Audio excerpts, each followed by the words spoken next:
বিরোধী দলীয় নেতা ও জামায়াত আমির ডাক্তার শফিকুর রহমান বলেছেন, মধ্যস্বত্বভোগী এবং চাঁদাবাজদের কারণে দেশের বাজারগুলো অস্থির। মঙ্গলবার সকালে মিরপুর শাহালি পাইকারি বাজার পরিদর্শনে গিয়ে কথা বলেন ডাক্তার শফিকুর রহমান। অভিযোগ করেন, সিন্ডিকেটের কারণে কৃত্রিমভাবে দ্রব্যমূল্যের ঊর্ধ্বগতি তৈরি হয়েছে। এ সময় বাজার নিয়ন্ত্রণে সরকারকে উদ্যোগী হবার আহ্বান জানান তিনি। জনগণের জন্য বাজার পরিস্থিতি সহনীয় করতে সংসদে এবং সংসদের বাইরে বিরোধী দল সোচ্চার থাকবে বলেও মন্তব্য করেন ডাক্তার শফিক। পাইকারি বাজার ঘুরে দেখার সময় ব্যবসায়ীদের সাথে কথা বলেন তিনি, শোনেন তাদের বিভিন্ন সমস্যার কথা।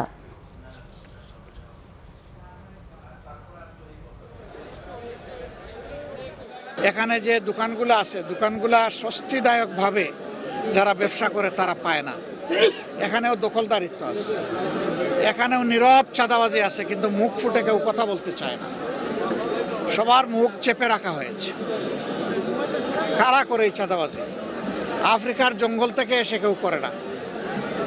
এখানেই আমাদের সাথে চলাফেরা করে, উঠা বসা করে, বসবাস করে এই লোকেরা এইগুলা করে।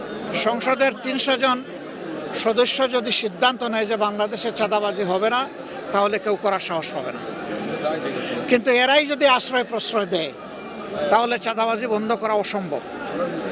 আমরা চাই চাঁদাবাজিটা বন্ধ হোক।